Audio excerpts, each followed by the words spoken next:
प्रिय छात्रों, आज हम देखेंगे जीव और समष्टियाँ में जो चल रहा था चैप्टर, उसी चैप्टर में समष्टियाँ क्या होती हैं, समष्टियाँ किसे कहते हैं, पहले यह आपको जानने की आवश्यकता है। समष्टियों का मतलब यह होता है कि किसी भी जीव की वह संख्या जो एक निश्चित क्षेत्रफल में या एक निश्चित स्थान पर रहते हैं, या आप दूसरे शब्द में कहें तो एक ही जाति के जो विभिन्न जीव, विभिन्न सदस्य जब एक जगह रहते हैं तो उनकी समष्टि कहलाती है। जैसे मनुष्य है, मनुष्य जो प्रजाति है, जाति है, वह एक समूह में रहता है तो वह समूह उसकी समष्टि कहलाता है। कोई पादप है, उस पादप की किसी जाति का विभिन्न सदस्य एक स्थान पर रहते हैं, उस पूरे स्थान को उसकी समष्टि कहलाता है। यानी समष्टि किसी जीव के किसी विशेष जाति की सदस्यों की का वह समूह है जो एक साथ एक ही संसाधन का उपयोग करते हैं, उसी संसाधन के लिए वो आपस में स्पर्धा करते हैं, तो वह समष्टि कहलाती है। और एक चीज और इसमें जानने की बात है कि वह आपस में इंटरब्रीडिंग करते हैं। यानी समष्टि क्या है कि उनका जो उपयोग करते हैं वो संसाधन एक ही हो, उनका संसाधन एक ही हो, इन्हीं के लिए यह स्पर्धा करते हैं और ये आपस में अंतर प्रजनन करते हैं, अंतरा प्रजनन करते हैं। यानी एक ही संसाधन का उपयोग करते हैं, उसी संसाधन के लिए आपस में स्पर्धा करते हैं और आपस में प्रजनन करते हैं। ऐसे जातियों के समूह को हम समष्टि कहते हैं। अब ये समष्टि के क्या लक्षण होते हैं, तो देखिए, समष्टि का घनत्व, लिंग अनुपात, आयु संरचना या आयु वितरण, जन्म दर और मृत्यु दर, नेटेलिटी और मॉर्टेलिटी। समष्टि का घनत्व से तात्पर्य है किसी इकाई क्षेत्रफल में किसी एक जाति के जीवों की जो संख्या रहती है वह उसका घनत्व कहलाता है।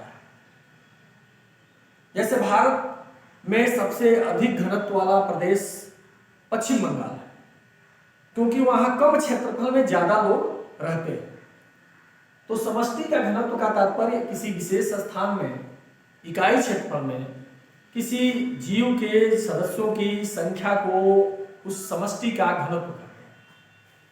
अब यह घनत्व को बढ़ाने वाली चीजें क्या होती है, घटाने वाली चीजें क्या होती है। तो देखें, एक होता है अप्रवासन और एक होता है उत्प्रवासन। दूसरी चीज है, एक होता है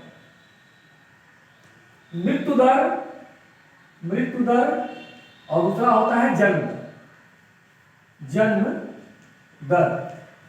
तो अप्रवासन का मतलब कि किसी दूसरे स्थान से कोई जीव उस समष्टि का किसी स्थान में आकर रहने लगे तो वहां घनत्व तो बढ़ाएगा वो। यदि उस समष्टि की में नए सदस्यों का जन्म होता है तो भी जनसंख्या बढ़ेगी, घनत्व तो बढ़ेगा। यानी समष्टि का घनत्व अप्रवासन से और जन्म दर से बढ़ता है। उत्प्रवासन का मतलब कि किसी जो समष्टि है उसमें से कोई जीव बाहर चला जाए, उसे हम उत्प्रवासन कहते हैं। और मृत्यु दर का मतलब कि वहां पर जो जीव रह रहा है वो मरता है। तो अर्थात उत्प्रवासन और मृत्यु दर जब बढ़ेगा तो समष्टि का घनत्व कम हो। तो समष्टि के घनत्व को बढ़ाने वाला जो फैक्टर है वो अप्रवासन और जन्म दर है, और समष्टि के घनत्व को कम करने वाला जो होता है वो उत्प्रवासन और मृत्यु दर है। आगे देखें, लिंग अनुपात। लिंग अनुपात का मतलब ये होता है कि किसी समष्टि में नर और मादा जो संख्या है उसमें आपस में क्या अंतर है। अब जैसे भारत में लिंग दर पुरुषों की संख्या 1000 पर महिलाओं की संख्या कम है और पुरुषों की अधिक है, तो कहते हैं कि लिंग अनुपात यहाँ का ठीक नहीं है, 50-50 नहीं है, यानी जितना नर है वहां उतनी मादा नहीं है। लेकिन जैसे लिंग अनुपात पश्चिम बंगाल का अच्छा लिंग अनुपात है, केरल का लिंग अनुपात सबसे अच्छा है, यानी 1000 पुरुष पर लड़कियों की संख्या वहां अच्छी है। लेकिन आप हरियाणा में जाएंगे, पंजाब में जाएंगे तो वहां का लिंग अनुपात कम होता है, अर्थात 1000 पुरुषों पर महिलाओं की संख्या कम होती है। तो वहां लिंग अनुपात कम है और लिंग अनुपात अधिक वहां पर पश्चिम बंगाल और केरल में। आयु संरचना या आयु वितरण, यानी कोई समष्टि है, संख्या है, उस समष्टि में 3 प्रकार के जीव होते हैं, 3 प्रकार के सदस्य होते हैं। एक होते हैं प्री रिप्रोडक्टिव, यानी वो जन्म नहीं देते हैं, किशोर होते हैं, वो बच्चे को जन्म नहीं देते हैं, वो किशोर होते हैं। दूसरा होता है रिप्रोडक्टिव, यानी जो जन्मक्षम होते हैं, जो बच्चे उत्पन्न कर सकते हैं। और तीसरी आबादी है पोस्ट रिप्रोडक्टिव, बुजुर्गों का जो बच्चा उत्पन्न नहीं कर सकते। तो ये 3 प्रकार के ये जो वाले किसी भी समष्टि में जीव होते हैं, इस आधार पर जब हम एक रेखा चित्र खींचते हैं तो उस रेखा चित्र को, उस आरेख को हम पिरामिड कहते हैं, उसको हम आयु पिरामिड कहते हैं। अब देखें, आयु पिरामिड 3 प्रकार का हो सकता है। एक त्रिभुजाकार, जिसमें जन्म जो नए सदस्य हैं कम आयु वाले वो ज्यादा है, उससे अधिक उससे कम जो बच्चे उत्पन्न करने वाले हैं, और सबसे कम बुजुर्ग लोग हैं। ये त्रिभुजाकार होता है। त्रिभुजाकार पिरामिड का मतलब कि यहाँ पर एक्सपेंडिंग है, यानी जनसंख्या फैल रही है। देखिए, नए लोग ज्यादा है, पुराने लोग कम है, यानी यह समष्टि का जो बिखराव हो रहा है, समष्टि फैल रही है, यानी जनसंख्या वृद्धि तेज। दूसरा है स्टेबल होता है।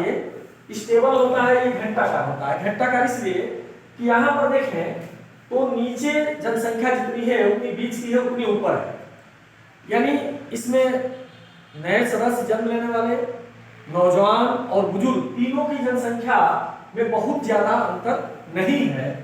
तो इसको हम कहते हैं कि ये स्टेबल समष्टि है, यह स्थिर समष्टि है। और तीसरी समष्टि इस तरह की होती है जो कुंभाकार होती है, कुंभ के आकार की।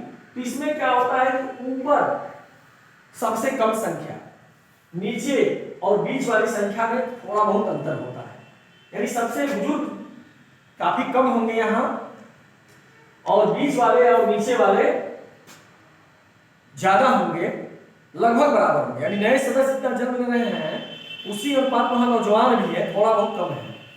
तो इसको हम कहते हैं डिक्लाइनिंग। डिक्लाइनिंग, और ऊपर भी थोड़ा सा ही कम है, यानी बुजुर्ग भी थोड़ा ही कम रहेगा। तो इसको कहते हैं कि यह डिक्लाइनिंग है, यानी यहाँ जनसंख्या समष्टि घट रही है, ऐसा कुंभकार होता है। तो आयु संरचना के आधार पर 3 प्रकार की जनसंख्या होती है, एक बढ़ने वाली, एक स्थिर और एक घटने वाली। तीसरा देखें जन्म दर। जन्म दर का मतलब यह होता है कि प्रति वर्ष प्रति 1000 जनसंख्या पर कितने नए बच्चे जन्म लेते हैं। प्रति 1000 संख्या पर प्रति वर्ष कितने नए सदस्य जन्म लेते हैं, बच्चे जन्म लेते हैं, वह उसका जन्म दर होता है। और मृत्यु दर का मतलब होता है कि प्रति 1000 पर प्रति वर्ष कितने लोग उसमें मर रहे हैं, तो उसका मृत्यु दर होता है। तो जन्म दर और मृत्यु दर दोनों जो होता है वह जनसंख्या समष्टि का प्रमुख घटक होता है। जन्म दर संख्या को बढ़ाता है और मृत्यु दर संख्या को घटाता है। तो आप समझ लें कि समष्टि के ये 5 लक्षण होते हैं, और इन 5 लक्षण के द्वारा समष्टि का जो गुण होता है, जो विशेषता होती है, वो निर्धारित होती है।